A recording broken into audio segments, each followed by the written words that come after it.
ನಮಸ್ಕಾರ. ವಿಶ್ವವಾಣಿ ಟಿವಿಗೆ ಸ್ವಾಗತ. ಸಿಟಿ ರವಿ ನಂತರ ಇದೀಗ ಶಾಸಕ ಮುನಿರತ್ನ ಮೇಲೆ ಅಟ್ಯಾಕ್ ನಡೆದಿದೆ. ತಮ್ಮದೇ ಕ್ಷೇತ್ರದ ಕಾರ್ಯಕ್ರಮದಲ್ಲಿ ಭಾಗವಹಿಸಿದಂತಹ ಶಾಸಕ ಮುನಿರತ್ನ ಇವರ ಮೇಲೆ ಕೂಡ ಇದೀಗ ಮೊಟ್ಟೆ ದಾಳಿ ನಡೆದಿದೆ. ಇದೆಲ್ಲ ಮೊದಲೇ ಗೊತ್ತಿತ್ತು ಅಂತ ಮುನಿರತ್ನ ಹೇಳಿದ್ರೆ ನಮಗೆ ಏನು ಗೊತ್ತೇ ಇಲ್ಲ ಅಂತ ಕಾಂಗ್ರೆಸ್ ನಾಯಕರು ಕೂಡ ಹೇಳ್ತಿದ್ದಾರೆ. ಹಾಗಾದ್ರೆ ಅಸಲಿಗೆ ಅಲ್ಲಿ ನಡೆದಿದ್ದಾದ್ರೂ ಏನು?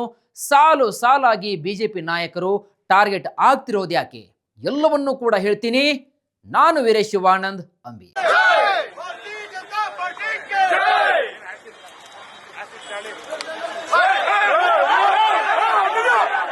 ಮಾಜಿ ಪ್ರಧಾನಿ ಅಟಲ್ ಬಿಹಾರಿ ವಾಜಪೇಯಿ ಅವರ ಜನ್ಮ ಶತಮಾನೋತ್ಸವದ ಹಿನ್ನೆಲೆ ಬೆಂಗಳೂರಿನ ಲಗ್ಗೆರೆಯ ಲಕ್ಷ್ಮೀದೇವಿ ನಗರದಲ್ಲಿ ಆಯೋಜಿಸಲಾಗಿರತಕ್ಕಂತಹ ಸುಶಾಸನ ದಿನ ಅಂದ್ರೆ ಉತ್ತಮ ಆಡಳಿತ ದಿನದ ಕಾರ್ಯಕ್ರಮವನ್ನ ಆಯೋಜನೆ ಮಾಡಲಾಗಿತ್ತು.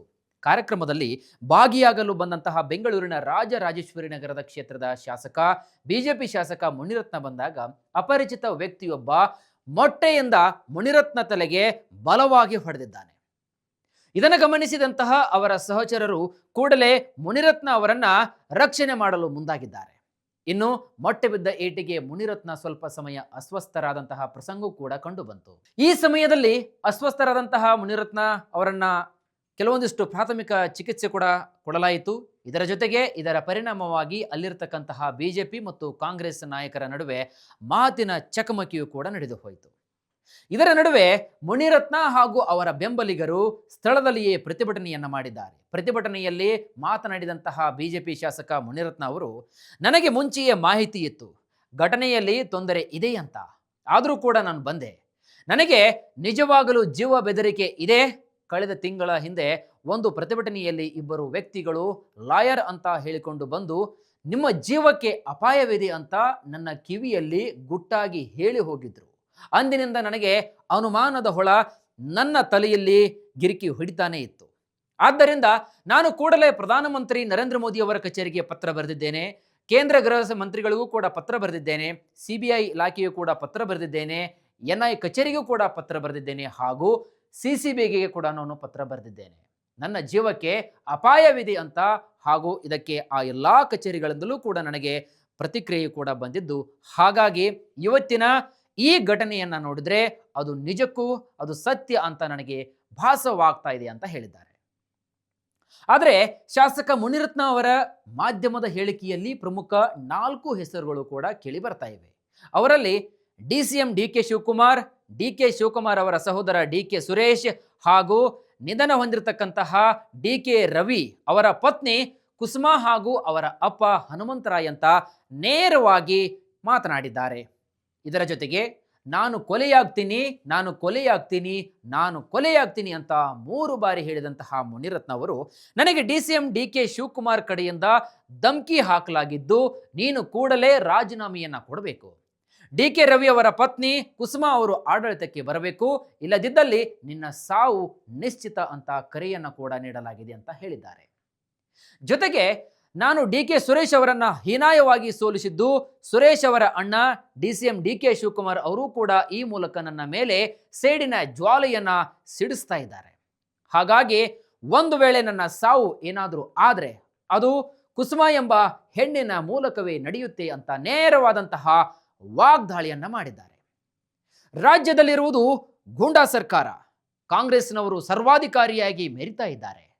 ಹಾಗೂ ಕರ್ನಾಟಕ ರಾಜ್ಯ ಬಿಹಾರ್ ಮತ್ತು ಪಶ್ಚಿಮ ಬಂಗಾಳ ಮಾದರಿಯಂತೆ ನಿರ್ಮಾಣವಾಗ್ತಾ ಇದೆ. ನನ್ನ ಮೇಲೆ ಫೋಕ್ಸೋ ಕೇಸ್ ಹಾಕಿ ಜೈಲಿಗೆ ಕಳುಹಿಸುತ್ತೇನೆ ಅಂತ ಹೇಳಿದ್ರು. ಇದೆಲ್ಲವನ್ನ ನೋಡ್ತಾ ಹೋದ್ರೆ ರಾಜ್ಯದಲ್ಲಿ ಭಯದ ವಾತಾವರಣ ನಿರ್ಮಾಣವಾಗಿದೆ.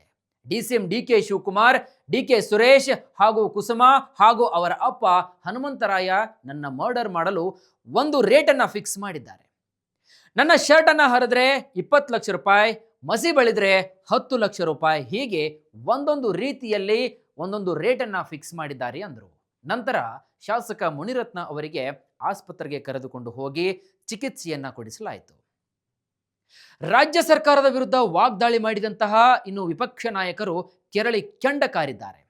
ಈ ಬಗ್ಗೆ ಮಾತನಾಡಿದಂತಹ ಬಿಜೆಪಿಯ ಎಂಎಲ್ಸಿ ಸಿಟಿ ರವಿ ಅವರು, ರಾಜಕಾರಣಿಗಳು ರಾಜಕೀಯದಂತೆ ಮಾಡಬೇಕು, ಗೂಂಡಾಗಳಂತೆ ನಡೆದುಕೋಬಾರದು. ಮೊನ್ನೆ ನೋಡಿದ್ರೆ ಬೆಳಗಾವಿಯಲ್ಲಿ ನನಗೆ ಲಾಠಿ ಏಟು, ಇಂದು ನಿಮಗೆ ಮೊಟ್ಟೆ ಏಟು. ಇವರೇನ್ ಮನುಷ್ಯರ ಅಥವಾ ರಾಕ್ಷಸರ ಅಂತ ವಾಗ್ದಾಳಿ ಮಾಡಿದ್ದಾರೆ. ನೀವು ಆರಾಮವಾಗಿರಿ, ಯಾವುದಕ್ಕೂ ಕೂಡ ತಲೆ ಕೆಡಿಸ್ಕೊಳ್ಳೋಕೆ ಹೋಗಬೇಡಿ, ನಿಮ್ಮೊಂದಿಗೆ ಸದಾ ನಾವು ಇರ್ತೇವೆ ಅಂತ ಫೋನ್ ಮುಖಾಂತರ ಕರೆ ಮಾಡಿ ಭರವಸೆಯ ಮಾತುಗಳನ್ನಾಡಿದ್ದಾರೆ ಸಿಟಿ ರವಿ. ಇನ್ನು ರಾಜ್ಯ ಬಿಜೆಪಿಯ ನಾಯಕ BY ವಿಜೇಂದ್ರ ಮಾತನಾಡಿದ್ದು, ಒಬ್ಬ MLನ ರಾಜ್ಯ ಸರ್ಕಾರ ಯಾವ ರೀತಿಯಾಗಿ ನಡೆಸಿಕೊಳ್ತಾ ಇದೆ ಅಂತ ಬಹಳ ಸ್ಪಷ್ಟವಾಗಿ ಎದ್ದು ಕಾಣ್ತಿದೆ ಅಂತ ಹೇಳಿದರು. ರಾಜ್ಯ ಸರ್ಕಾರ ದಬ್ಬಾಳಿಕೆ ಸರ್ಕಾರದಿಂದ ಕೂಡಿದೆ, ಇದಕ್ಕೆ ನಾವು ತಕ್ಕ ಉತ್ತರವನ್ನ ಸದ್ಯದಲ್ಲೇ ಕೊಡ್ತೀವಿ ಅಂತ ಕಿಡಿಕಾರಿದರು. ಇತ್ತ ಮಾಜಿ ಮುಖ್ಯಮಂತ್ರಿ ಬಸವರಾಜ ಬೊಮ್ಮಾಯಿ ಕೂಡ ಮಾತನಾಡಿದ್ದು, ಈ ಸರ್ಕಾರ ಪೊಲೀಸ್ ನೈತಿಕತೆಯನ್ನ ಕಸಿದುಕೊಂಡಿದೆ, ದುರಾಡಳಿತದ ದುರ್ಲಕ್ಷಣ, ಪೊಲೀಸರ ಪಾರ್ಟಿ ಮಾಡಿಕೊಂಡು ಅವರಲ್ಲೇ ಒಂದೊಂದು ಪಾರ್ಟಿಗಳು ಕೂಡ ಎದ್ದು ಕಾಣ್ತಾ ಇದೆ. ಹಾಗೂ ಈ ಸರ್ಕಾರ ಹಿರಿಯ ಅಧಿಕಾರಿಗಳು ಕಾನ್ಸ್ಟೇಬಲ್ ರೀತಿಯಾಗಿ ನಡೆದುಕೊಳ್ತಾ ಇದ್ದಾರೆ. ಜೊತೆಗೆ ಯಾವುದೇ ಕಾರಣಕ್ಕೂ ಕೂಡ ಕಾನೂನನ್ನ ಕೈಗೆತ್ತಿಕೊಳ್ಳಬಾರದು ಎಂಬ ಕನಿಷ್ಠ ಜ್ಞಾನ ಕೂಡ ಈ ಸರ್ಕಾರಕ್ಕೆ ಇಲ್ಲ ಅಂತ ನೇರವಾದಂತಹ ವಾಗ್ದಾಳಿ ಮಾಡಿದ್ದಾರೆ. ಇದರ ಜೊತೆಗೆ ಛಲವಾದಿ ನಾರಾಯಣ ಸ್ವಾಮಿ, ಕೇಂದ್ರ ಸಂಸದ ಡಾಕ್ಟರ್ ಮಂಜುನಾಥ್ ಸೇರಿ ಪ್ರಮುಖ ನಾಯಕರು ರಾಜ್ಯ ಕಾಂಗ್ರೆಸ್ ಸರ್ಕಾರದ ವಿರುದ್ಧ ಕಿಡಿಕಾರಿದ್ದಾರೆ. ಇನ್ನು ಶಾಸಕ ಮುನಿರತ್ನ ಪ್ರಕರಣಕ್ಕೆ ಸಂಬಂಧಪಟ್ಟಂತೆ ಪ್ರತಿಕ್ರಿಯೆ ನೀಡಿದಂತಹ ಗೃಹ ಸಚಿವ ಡಾಕ್ಟರ್ G. ಪರಮೇಶ್ವರ್, ನನಗೆ ಇದರ ಬಗ್ಗೆ ಏನು ಕೂಡ ಗೊತ್ತಿರಲಿಲ್ಲ, ಈಗ ತಾನೇ ಸುದ್ದಿ ಗೊತ್ತಾಯಿತು, ಇನ್ನು ಹೆಚ್ಚಿನ ಮಾಹಿತಿಯನ್ನ ಕಮಿಷನರ್ ಕಡೆಯಿಂದ ನಾನು ತರಿಸಿಕೊಂಡು ವೆರಿಫೈ ಮಾಡ್ತೀನಿ, ಇನ್ನು ಎಲ್ಲ ಸತ್ಯಾಂಶಗಳನ್ನು ಕೂಲಂಕುಷವಾಗಿ ಪರಿಶೀಲನೆ ಮಾಡ್ತೀವಿ.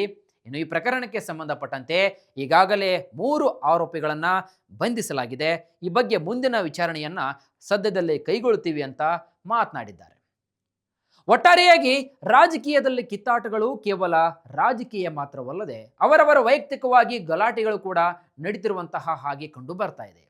ಒಂದ್ ಕಡೆ ಬೆಳಗಾವಿಯಲ್ಲಿ ಸಚಿವೆ ಲಕ್ಷ್ಮೀ ಹೆಬ್ಬಾಳ್ಕರ್ ಮತ್ತು ಪರಿಷತ್ ನಾಯಕ ಸಿಟಿ ರವಿ ಗಲಾಟೆ ಮಾಸುವ ಮುನ್ನವೇ ಇದೀಗ ಬಿಜೆಪಿ ಶಾಸಕ ಮುನಿರತ್ನ ಅವರಿಗೆ ಮೊಟ್ಟೆ ಏಟನ್ನ ನೀಡಲಾಗಿದ್ದು, ವಿಪಕ್ಷಗಳ ಕ್ರೋಧಾಗ್ನಿಗೆ ಮತ್ತೆ ಬಿಸಿ ತುಪ್ಪ ಹಾಕಿದಂತಾಗಿದೆ. ಹಾಗಾದ್ರೆ ಇದೆಲ್ಲದಕ್ಕೂ ಕೂಡ ವಿಪಕ್ಷಗಳು ಮುಂದಿನ ದಿನಗಳಲ್ಲಿ ಅದ್ಯಾವ ರೀತಿಯಾದಂತಹ ಉತ್ತರವನ್ನ ಕೊಡುತ್ತೆ ಎಂಬುದನ್ನ ಕಾದಷ್ಟೇ ನೋಡಬೇಕಾಗತ್ತೆ. ಇದಾಗಿತ್ತು ಇವತ್ತಿನ ವಿಶೇಷ.